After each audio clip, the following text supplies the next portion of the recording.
you ever canceled the microwave at 1 second just because you couldn't wait? Or tapped your steering wheel like it personally offended you at a red light? Let's face it, we live in a world that's absolutely obsessed with speed. We want same-day shipping. We binge-watch shows at 1.5x speed, even podcasts. We double them up just to squeeze more into our day, faster and faster. But here's the twist no one talks about. What are we actually doing with all this time we're saving? Are we getting more done? Are we more fulfilled? Or are we just more frantic? This isn't a productivity pep talk. This is a reality check. And maybe, just maybe, it's time to flip the script. Welcome to 9 Minutes Ignite. Today we're talking about patience, not as something soft or passive, but as a fierce and underutilized form of power. Yes, patience is your superpower. Speed is seducing us, but at what cost? Let's be real. We live like we're in a race we never signed up for. We interrupt people mid-sentence. We speed read just to get to the end. We feel awkward in silence. We panic when the Wi-Fi spins for more than 3 seconds. We check our phones obsessively in every tiny pause. But here's a tough question. Is saving a few seconds actually saving us?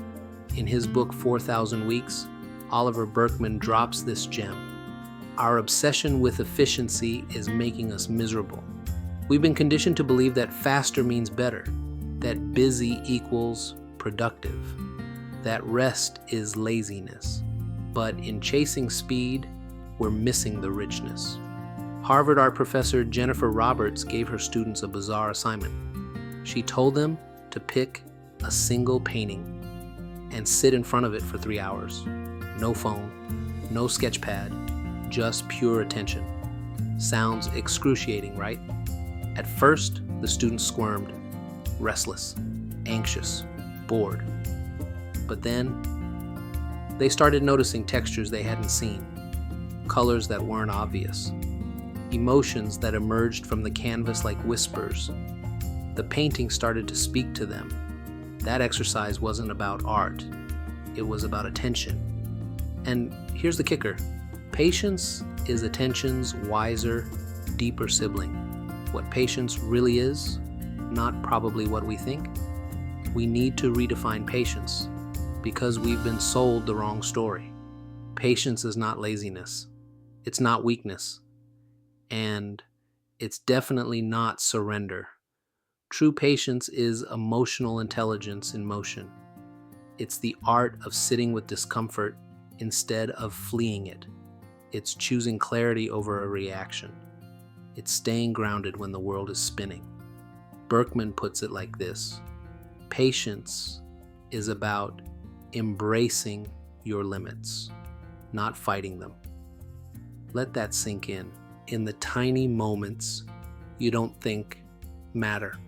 When you let someone finish their thought without cutting them off. When you don't fire off that angry reply to an email.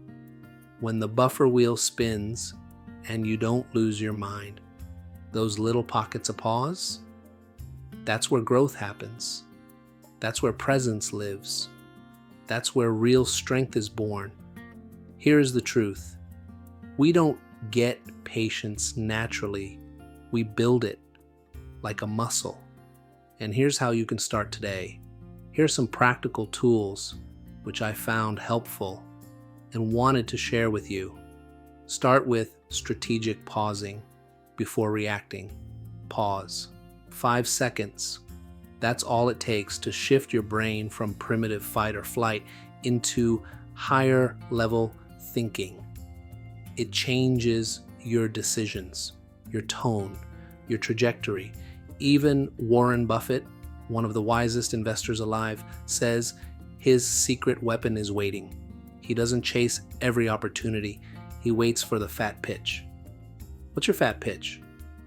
The second tool is slow equals deep. Try this today. Speak just 10% slower. Read just 10% more mindfully. You'll absorb more, understand better, connect deeper. Because speed creates noise. Slowness reveals signal. Last but not least, design. Tiny weights. Yes, you can literally design patience into your day. Try this. Let the microwave hit 0 just once. At a red light, don't grab your phone. Just look out the window. Breathe. Give someone your full attention when they speak, even if it's just small talk. These tiny waits are training sessions for your nervous system. It is believed that it reduces cortisol, your stress hormone. They boost serotonin, your calm hormone. You're not just being patient, you're rewiring your brain for presence. Let me give some historical examples which demonstrates patience is powerful. Prominent figures like Mahatma Gandhi, Nelson Mandela, Mother Teresa. These weren't people yelling to be heard. They weren't rushing to trend. They were patient, purposeful, present. Their stillness echoed louder than the noise ever could. Even today, look at leaders like Tim Cook, Satya Nadella, Larry Page, and Sergey Brin. They're not shouting for headlines. They're building quietly, with intent, with care. And the tech giants we admire, Amazon, Apple, they weren't viral sensations. They survived winters, moved with vision, not velocity. Impact that lasts isn't rushed. Let's do this together. Pause. Right now, wherever you are, try this. Pause for 10 seconds. Ready? Go.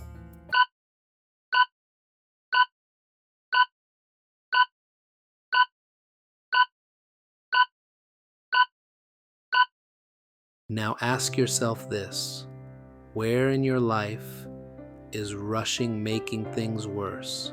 Is it your parenting, your career, your health, your inner voice? Patience doesn't mean you give up.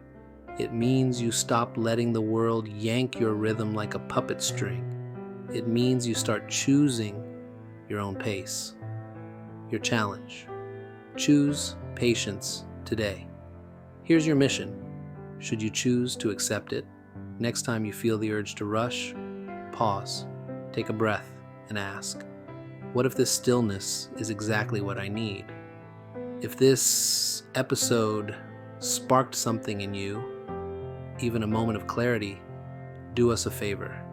Hit follow. Share this with someone who's drowning in hurry, and drop a comment.